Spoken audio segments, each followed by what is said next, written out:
ہر مسجد میں الگ الگ اعتکاف ہونا چاہیے، اس کا اہتمام بھی کرنا چاہیے، تاکہ کوئی مسجد ایسا نہ ہو جس میں اعتکاف نہ ہو، اس پر زور دینا چاہیے۔ حالانکہ اس پر بہت ہی کوتاہی دیکھا گیا کہ ایک بستی میں اگر 3 مسجد ہے تو ایک ہی 2 میں لوگ اعتکاف میں بیٹھتے ہیں، تو یہ کوتاہی ہمارے طرف سے ہے۔ اگر نہیں بیٹھے گا تو سارے گناہگار ہوں گے، یہ نہیں صرف ایک ہی گناہگار، سارے بستی گناہ میں ملوث ہے۔ اب یہ تو اعتکاف سے متعلق ہے، لیکن اب اعتکاف کب کیا جائے گا، کب سے شروع ہوگا؟ جو اعتکاف مسنونہ ہے، مسنون اعتکاف ہے، اس کا وقت کب سے شروع ہوتا ہے؟ تو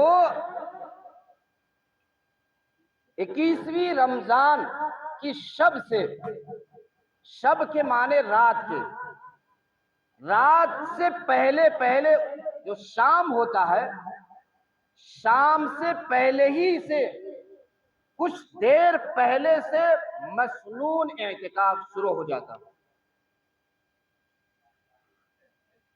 21ویں شب سے پہلے، شام سے پہلے پہلے مسنون اعتکاف کا وقت شروع ہوتا ہے۔ ہاں، اگر کوئی 1 دن کا اعتکاف کرتا ہے یا 2 دن کا کرتا ہے تو اس اعتکاف کی وجہ سے یہ سنیت یہ ادا نہیں ہوگا۔ جو اس اخیر عشرے کا اعتکاف کرنا مسنون تھا، یہ مسنون ادا نہیں ہوگا۔ ہاں، آپ کا اعتکاف ہو جائے گا، لیکن نفلی اعتکاف ہوگا۔ اگر 2 دن کا رکھتے ہیں تو یہ نفلی اعتکاف میں شمار ہوگا، اخیر عشرے کا اعتکاف نہیں ہوگا۔ ہاں، اگر کوئی شخص 21ویں شب سے شروع کرتا ہے، یعنی کچھ رات گزرنے کے بعد اعتکاف شروع کرتا ہے، پھر بھی یہ مسنون اعتکاف نہیں ہوگا۔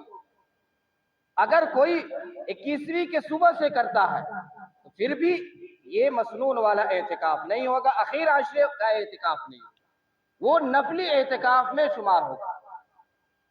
اس لیے کہ جو مسنون اعتکاف کا وقت ہے وہ غروب سے پہلے پہلے سے ہے۔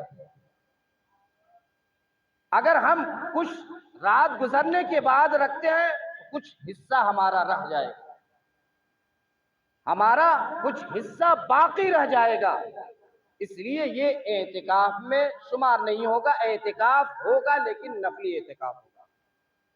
جو رمضان المبارک کے اخیر عشرے کا اعتکاف ہے وہ اعتکاف نہیں ہوگا۔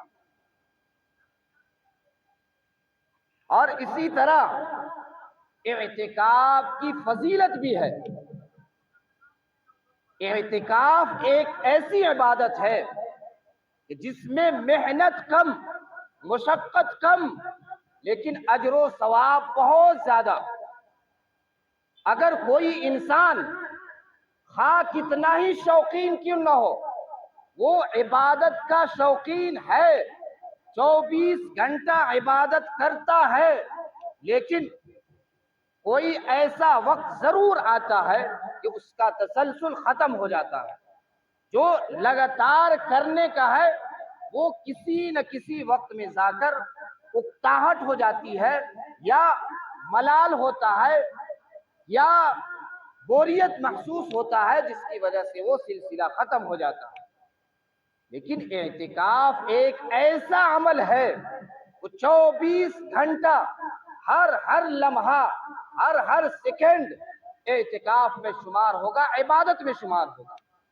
اگر معتکف صرف بیٹھتا ہے مسجد میں، کوئی عبادت نہیں کرتا، صرف بیٹھا رہتا ہے یا سویا رہتا ہے، پھر بھی اس کا عبادت میں شمار ہوگا، اس کا سونا بھی عبادت ہے۔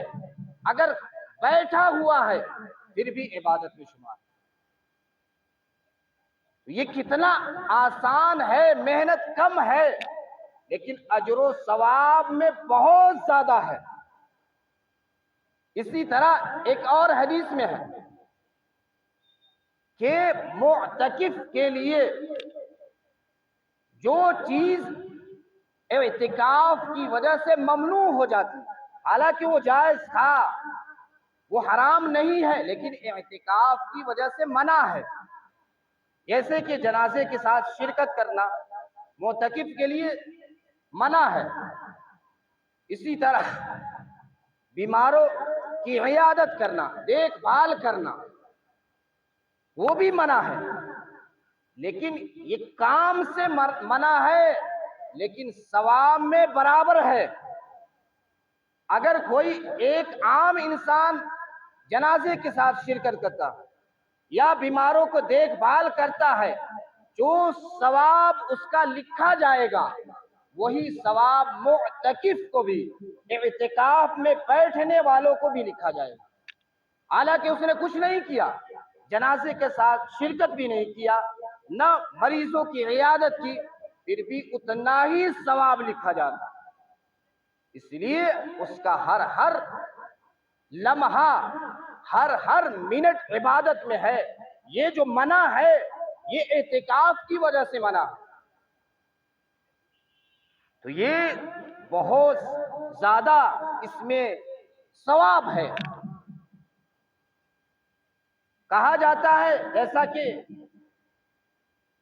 آم کا آم اور گٹھلی کا بھی دام، یہ ایسا ثواب ہے کہ آم کا آم مل ہی گیا لیکن گٹھلی کا بھی دام مل گیا، یہ ثواب مفت میں ملا آپ کو۔ اسی طرح دوسری حدیث میں ہے کہ آپ صلی اللہ علیہ وسلم نے ارشاد فرمایا، اگر کوئی معتکف ہے، اگر کوئی ایک دن کا بھی اعتکاف کرتا ہے تو اللہ تبارک و تعالی اس کے لیے بڑی بڑی 3 خندقیں، اتنی بڑی خندق جو مشرق سے لے کر مغرب تک، اس سے بھی زیادہ کشادہ میں، چوڑائی میں، جہنم سے اللہ تبارک و تعالی دور کر دیتے۔ ایک دن کے اعتکاف کا یہ ہے کہ بڑی بڑی 3 خندقیں، ایک خندق اتنا بڑا کہ مشرق سے لے کر مغرب تک، اس سے بھی زیادہ ایک دن کے اعتکاف کی یہ فضیلت ہے۔ اب ہم اندازہ لگائیں کہ 10 دن کے اعتکاف کی کیا فضیلت ہوگی۔ 10 دن اگر ہم اعتکاف کریں گے تو اللہ تبارک و تعالی